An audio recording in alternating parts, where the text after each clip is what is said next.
The dealer's pitch lasted 45 minutes, spread across Mike Sullivan's cluttered desk in the cramped office at the back of Sullivan Farm Equipment in Independence, Iowa.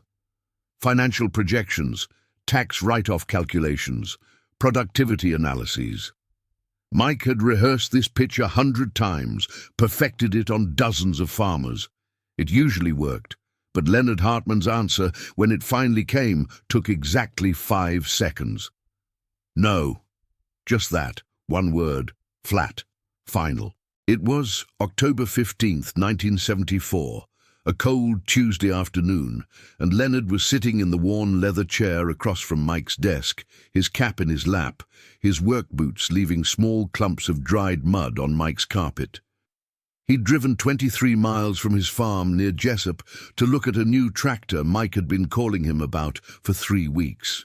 A 1975 International Harvester 1066, bright red, 125 horsepower, all the modern features. Mike had the financing papers spread across his desk, an offer from International Harvester Credit that Mike genuinely believed was the opportunity of a lifetime. Interest rates were reasonable at 8.25%. Terms were flexible. The tax benefits were substantial. "Leonard, listen to me," Mike said, leaning forward with the earnest intensity of a man who believed what he was selling. "You can finance that 1066 we looked at for $14,800. Down payment of $2,000. Finance the rest. Your monthly payment would be $287 for 7 years. That's nothing, Leonard. That's 2 loads of corn. You're grossing what? 45,000 a year on your 320 acres. You can afford this easily." Mike slid the papers closer. "And think about the productivity gains. That 1066 has 125 horsepower. Your old M has what, 36? You could cut your field time in half, plant faster, harvest faster, handle bigger implements. You'd make up the payment in saved time and increased efficiency." Leonard was 46 years old, had been farming since he came home from the army in 1949, 25 years of working land. He looked at the papers on Mike's desk, at the shiny color brochure showing the International Harvester 1066 in all its red glory, cabin closed, power steering, modern hydraulics, everything a farmer could want in 1974. Then he looked at Mike. "I still owe $38,000 on my land. Got 9 years left on that note. Payments $500 a month.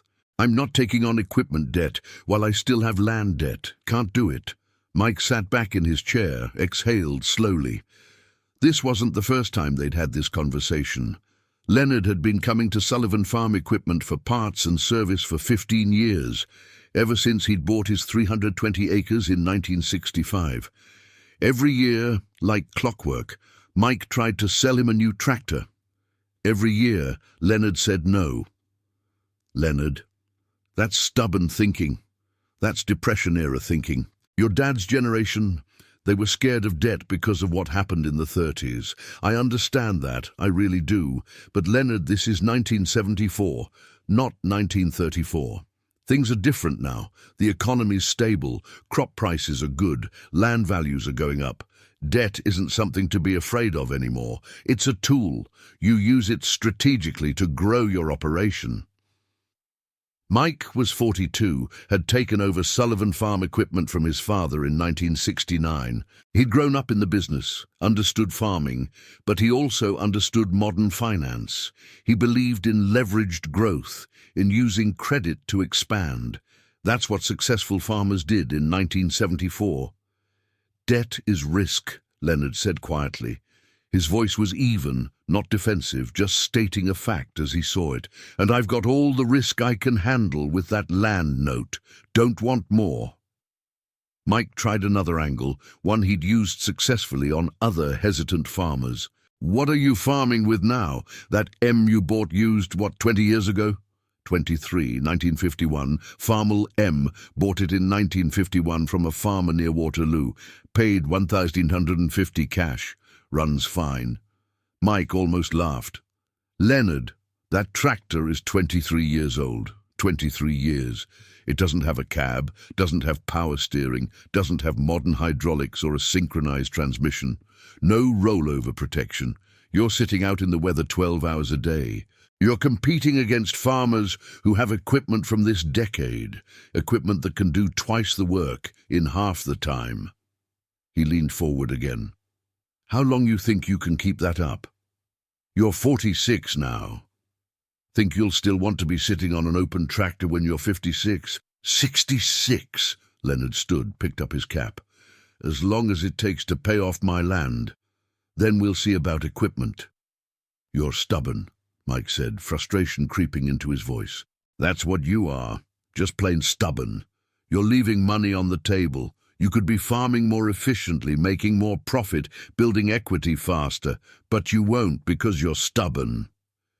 Leonard smiled slightly, not offended. He'd been called worse. Maybe so, but I sleep at night, Mike. Can't put a price on that. He walked out. Mike watched through his office window as Leonard climbed into his 1967 Ford F-100 pickup and drove away. Mike shook his head, made a note in Leonard's file.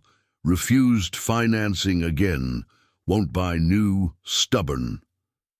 Then he turned his attention to his next appointment, a younger farmer who was ready to finance a new 1466. Leonard had bought his 320 acres in Buchanan County in January of 1965 for $265 per acre, total purchase price, $84,800. It was good land, black soil, flat, well-drained. The previous owner had died and his widow was selling to move to town. Leonard had $17,000 saved, money accumulated over 16 years of working as a mechanic at the Case dealership in Waterloo while farming rented ground on the side. He put that down and financed the remaining $67,800 through Buchanan County Savings Bank at 6.5% interest over 20 years. His monthly payment was $508.27, which Leonard always thought of as $508. Every month on the first, that $508 had to go to the bank. No exceptions, no delays. The land payment came before everything else. That payment consumed Leonard's thoughts in a way that people who've never farmed with debt might not understand. It was always there, always in the back of his mind. When he woke up in the morning, when he was working in the field, when he was lying in bed at night, $508 every month for 20 years. That was $121,168 total he'd pay for land that cost $84,800. The bank share was $3,768. His wife, Ruth, understood the weight of it. Her father, Raymond Kowalski, had lost a farm near Dysart in 1933. Lost it to a bank foreclosure when he couldn't make payments after crop prices collapsed. Ruth had been 4 years old when they'd lost the farm. She remembered fragments, her mother crying. Strangers walking through their house, looking at furniture, moving to a rented house in town that smelled like mildew and had no yard. She'd grown up poor in town, watching her father work factory jobs he hated, watching the defeat in his eyes every time he drove past farmland. She'd married Leonard Hartman in 1950, knowing he wanted to farm, knowing he'd saved money to buy land someday. But she'd made him promise one thing before she said yes: never more debt than you can handle. Never risk what happened to her father. $508 a month on the land was all they could handle. Leonard had calculated it carefully, conservatively, assuming bad years. In an average year, farming 320 acres of corn and soybeans, he could expect to gross $40,000, $45,000.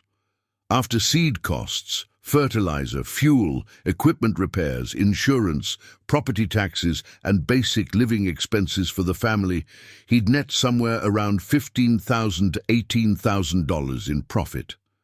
The land payment of $6,096 per year consumed about 40% of that profit. It was tight, very tight, but manageable if they were careful. They didn't take vacations. Didn't eat out. Ruth sewed clothes for the kids. They bought groceries on sale, heated with wood. Leonard cut himself, drove vehicles until they literally wouldn't run anymore. If Leonard added a tractor payment of $287 per month, that would be another $3,144 per year. Total debt service would jump to $9,540 annually, which would be almost 65% of his profit in an average year. That left almost no margin for error. One bad crop year, one major equipment breakdown, one unexpected expense, and they'd be in trouble, real trouble. So Leonard kept farming with his 1951 Farmall M. The tractor was old, visibly worn, slower than modern equipment, uncomfortable. No cab meant sitting in summer heat and spring rain and fall cold. No power steering meant fighting the wheel all day. The seat was a metal pan that Leonard had padded with an old tractor tire tube covered in canvas. The engine was loud enough that Leonard's hearing was permanently damaged. But the tractor was paid for. It ran.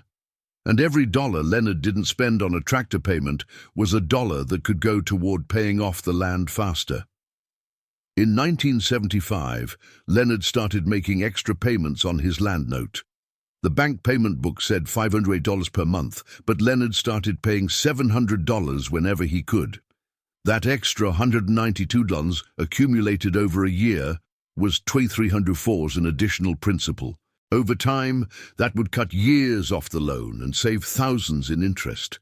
In 1976, he did it again, even more aggressively. The farm had a good year, corn prices were decent, and Leonard paid $800 per month toward the land. Some months, if he'd just sold beans or had a particularly good harvest, he'd pay $1,000. Every extra dollar went straight to principal. Ruth kept the payment records in a ledger at the kitchen table, wrote down every payment, calculated the remaining balance, figured out how many months they'd shaved off the original 20-year term. By December 1976, they'd cut the payoff date from January 1985 to September 1982, 2 years and 4 months ahead of schedule. Mike Sullivan, the dealer who'd called Leonard stubborn, sold 3 new tractors in 1974, 4 in 1975, 6 in 1976. Business was booming. Farmers were buying equipment, expanding operations, adding land, convinced the good times would last forever. The dealership expanded its showroom, hired another mechanic, ordered more inventory. Leonard bought parts for his old Farmall M and kept farming. New tie rod ends, $23. Rebuilt carburetor kit, $31. Oil filters and fluids, $18. His total equipment expenses for 1976 were $847. Farmers with new tractors were paying $3,000, $4,000 per year in equipment payments alone. By 1979, through disciplined extra payments, Leonard had reduced his land balance to $21,000. The original payoff date had been January 1985, but at his current pace, he'd have it paid off by mid-1981, almost 4 years early. His monthly payment was still officially $508, but he'd been paying $800 or so and $200 most months, attacking the principal aggressively. Then 1980 arrived, and everything changed. Interest rates spiked to combat inflation. The Federal Reserve pushed rates to levels not seen since the Civil War. The grain embargo devastated exports.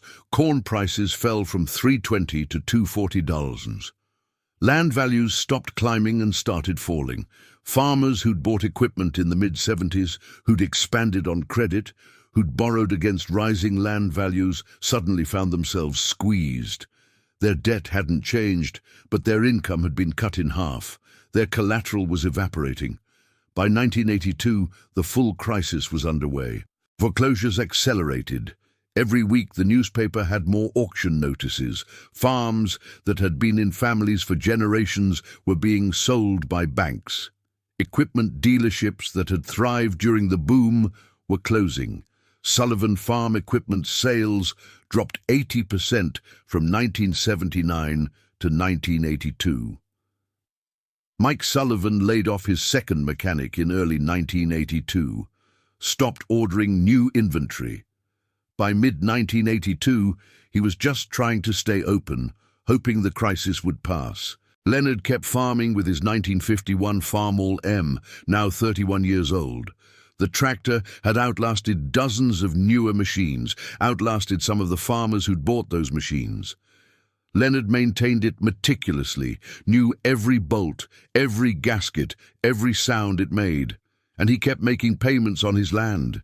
Even when corn hit $2.10 and he cleared almost nothing, the land payment still went to the bank, $508 every month, sometimes more when he could manage it. The balance dropped, $18,000, then $15,000, then $12,400. On March 11, 1983, Leonard walked into Buchanan County Savings Bank with a check for $12,400. The final payment. The bank officer, a woman named Patricia Meyer, who'd been watching Leonard's discipline for 18 years, processed the payment and handed him the satisfaction document. The loan was paid in full. The farm was his, free and clear. He'd bought the land in January 1965 for $84,800, financed $67,800 at 6.5% over 20 years. Through aggressive extra payments, he'd paid it off in 18 years and 2 months. The bank had gotten $30,627 in interest instead of the $37,668 they would have received if he'd stuck to the minimum payments. Leonard had saved $6,541. More importantly, he owned 320 acres outright. In March of 1983, in the middle of the worst farm crisis since the Depression, while his neighbors were losing farms to foreclosure, Leonard Hartman had zero debt. That same month, Sullivan Farm Equipment closed permanently. Mike Sullivan, who'd built a thriving business during the boom years, couldn't survive the bust. The dealership his father had started in 1947, that Mike had taken over in 1969, was finished.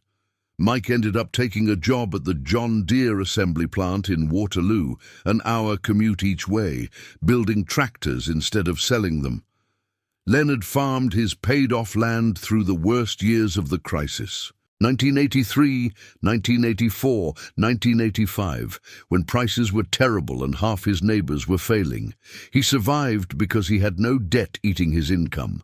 When corn was $2.10, he lost money on production costs. But he didn't have a $508 land payment anymore, didn't have a $287 tractor payment. He could survive $2.10 corn because he didn't owe anyone anything. In 1987, Leonard finally bought a different tractor. Not new, never new, a used 1976 International 1086 from an estate auction. The farmer had died. The widow was selling everything. Leonard bid $8,400, won it, paid cash. The tractor was 11 years old, had 4,800 hours, ran well. The 1951 Farmall M, after 36 years of faithful service, earned retirement. Leonard couldn't bring himself to sell it. Too much history, too much meaning. He parked it in the machine shed, kept it greased and covered, started it up once a year just to hear it run. Leonard farmed through the recovery years of the late 80s and all through the 90s. Prices improved. Land values started climbing again.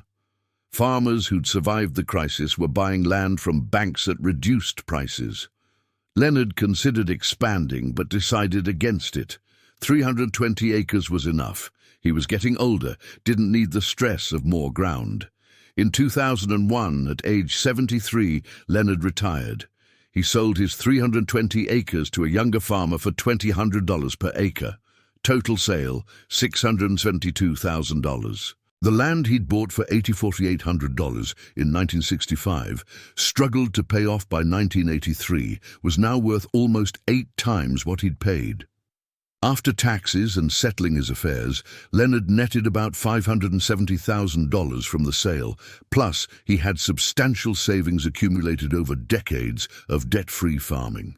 He and Ruth bought a modest house in Independence, lived comfortably on the farm sale proceeds and Social Security. Leonard died in March of 2016 at age 88. Ruth had passed 2 years earlier. At Leonard's funeral, his oldest son James, who'd never farmed but had watched his father's philosophy play out over 50 years, gave part of the eulogy. "Dad was called a lot of things over the years. James said to the crowded church. Cheap, old-fashioned, behind the times. The word the farm equipment dealer used was stubborn. Said Dad was stubborn for refusing to buy new equipment on credit. James paused. And you know what? Dad was stubborn. Absolutely stubborn. He had a goal, which was to own his land free and clear, and nothing was going to get in the way of that goal. Not peer pressure from neighbors with new equipment, not sales pitches from dealers, not the temptation to look more successful than he was. Nothing. He looked at the crowd. That stubbornness kept us farming.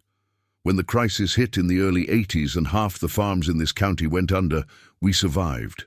Not because we were better farmers or smarter or luckier. Because we owned our land. No bank could take what we owned. James told the story of the 1951 Farmall M, the tractor Leonard had farmed with for 36 years while everyone else upgraded. That tractor is still in the shed on the farm. The new owner kept it as part of the sale. It still runs. Dad started it up every year until he couldn't physically do it anymore. It was a symbol to him. A symbol of choosing ownership over appearance, of choosing security over status. After the funeral, some of Leonard's old neighbors gathered at the farm one last time. The new owner, a man named Derek Paulson, who'd bought the place in 2001, had maintained Leonard's old machine shed. The 1951 Farmall M was still there, cleaned up, preserved. One of the old neighbors, a man named Vernon Schmidt, who was 81 and had survived the crisis through similar conservatism, looked at the old tractor and said, I remember in the 70s thinking Leonard was foolish. Everyone was buying new equipment. Everyone was expanding. Leonard just kept farming with this old M, kept making extra payments on his land. We thought he didn't understand modern agriculture. Vernon laughed bitterly. We were the ones who didn't understand. We didn't understand that land you own is worth more than land you owe on. We didn't understand that an old tractor that's paid for will outlast a new tractor that isn't. Leonard understood. We had to learn the hard way. Another farmer, younger, maybe 60, said, Same thing's happening now. Farmers buying $500,000 combines, $400,000 tractors, all financed. Everyone says you have to or you can't compete. Same thing they said in 1974. And it's probably wrong again, Vernon said. The crisis will come, always does. And when it comes, the farmers who own their equipment will survive. The farmers who owe will struggle. James Hartman, listening to this conversation, thought about his father's stubbornness, about the dealer who'd called Leonard stubborn for refusing credit, about how that stubbornness had looked like foolishness in 1974, but looked like wisdom in 1983 and looked like genius in 2016. The dealer called Leonard Hartman stubborn for refusing credit in 1974. Mike Sullivan had meant it as criticism, as a judgment of Leonard's backwards thinking. But Leonard took that stubborn refusal and turned it into survival. Kept his old Farmall M, paid off his land 2 years early, farmed debt-free through the crisis that killed half his neighbors' operations. The dealer's business went bankrupt in 1983. Leonard farmed until 2001 and sold his land for $672,000. Stubborn won, credit lost. And that old 1951 Farmall M, the tractor everyone said Leonard should have replaced, still sits in the shed where Leonard parked it in 1987, still starts, still runs. A monument to the idea that sometimes the stubborn choice is the right choice, that sometimes refusing what everyone else is doing is exactly what saves you. Mike Sullivan died in 2009 at age 77, worked at the John Deere plant until he was 70, never farmed again, never sold equipment again.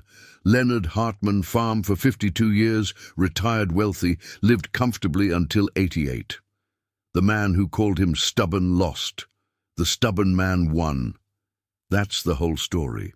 EOF Leonard farmed his paid-off land through the worst years of the crisis. 1983, 1984, 1985, when prices were terrible and half his neighbors were failing. He survived because he had no debt eating his income. When corn was $2.10, he lost money on production costs, but he didn't have a $508 land payment anymore, didn't have a $287 tractor payment. He could survive $2.10 corn because he didn't owe anyone anything. His neighbors who'd financed heavily couldn't survive. They'd made the same crops Leonard made, worked just as hard, were just as skilled, but they had payments that consumed 60, 70, 80% of their income. At $2.10 corn, the math didn't work. They lost everything. In 1987, Leonard finally bought a different tractor. Not new, never new. A used 1976 International 1086 from an estate auction in Jessup. The farmer, a man Leonard had known for 30 years, had died of a heart attack. The widow was selling everything to move to town. Leonard bid $8,400, won it, paid cash from the checking account. The tractor was 11 years old, had 4,800 hours on it, ran well, needed some hydraulic work, which Leonard did himself over 2 weekends. The 1951 Farmall M, after 36 years of faithful service, earned retirement. Leonard couldn't bring himself to sell it. Too much history, too much meaning. That tractor represented every choice he'd made, every sacrifice, every time he'd said no to something easier. He parked it in the machine shed, drained the fluids, greased everything, covered it with a tarp, started it up once a year in the spring, just to hear it run. Leonard farmed through the recovery years of the late 80s and all through the 90s. Prices improved gradually. Land values started climbing again, though they wouldn't reach 1979 levels until the mid-2000s. Farmers who'd survived the crisis were cautiously buying land from banks at reduced prices. Leonard considered expanding. Banks were practically giving away foreclosed land in 1987-1990. He could have bought another 160, 320 acres easily, had the cash, had the equipment, but he decided against it. 320 acres was enough. He was 59 in 1987, getting older, didn't need the stress of more ground. Ruth agreed. They were comfortable. Why push it? In 2001, at age 73, Leonard retired. He'd been farming for 52 years, since 1949. His back hurt, his knees hurt, his hearing was shot from decades on open tractors. It was time. He sold his 320 acres to a younger farmer named Derek Paulson for $2,100 per acre. Total sale, $672,000. The land he'd bought for $4,800 in 1965, struggled to pay off by 1983, was now worth almost 8 times what he'd paid. After capital gains taxes and settling his affairs, Leonard netted about $570,000 from the sale. Combined with the savings he'd accumulated over decades of debt-free farming, he and Ruth were financially set. They bought a modest house in Independence, 1,400 square feet, 2 bedrooms, for $87,000 cash. Lived comfortably on Social Security and investment income from the farm sale. Traveled to places they'd never had time to visit while farming. Saw grandkids grow up, lived quietly. Ruth died in October 2014 at age 86. Leonard followed 16 months later, March 2016, at age 88. At Leonard's funeral, the church in Independence was packed. Over 300 people, testimony to a life lived with integrity. His oldest son, James, who'd never farmed but had watched his father's philosophy play out over 50 years, gave part of the eulogy. "Dad was called a lot of things over the years," James said to the crowded church. "Cheap, old-fashioned, behind the times, too conservative." The word the farm equipment dealer used in 1974 was stubborn. Mike Sullivan said Dad was stubborn for refusing to buy new equipment on credit. James paused, letting that sink in. And you know what? Dad was stubborn. Absolutely stubborn.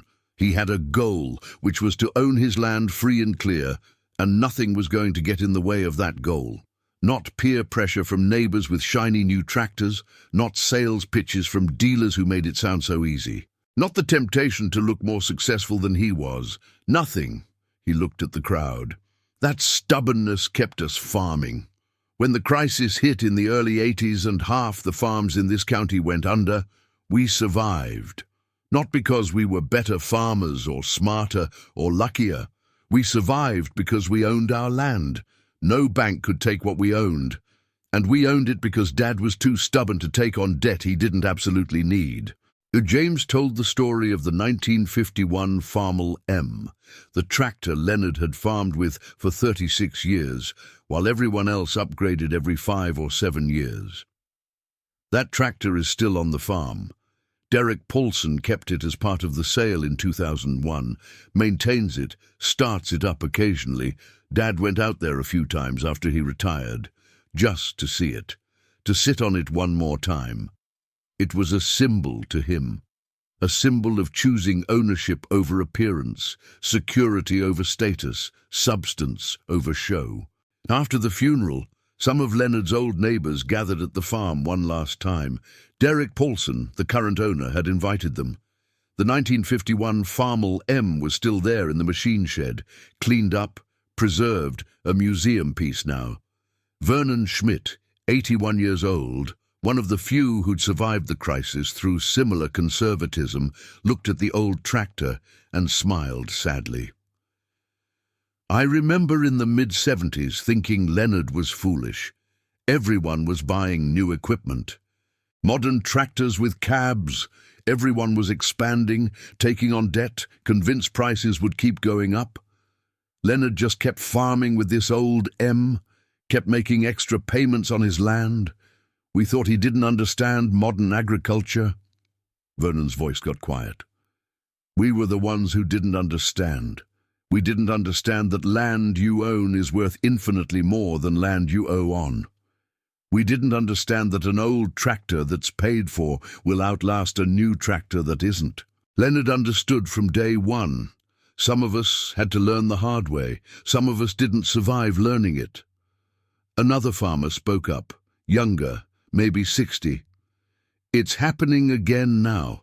Different scale, bigger numbers, but same pattern. Farmers buying $500,000 combines, $400,000 tractors, $300,000 planters, all financed. Everyone says you have to or you can't compete. Exact same thing they said in 1974.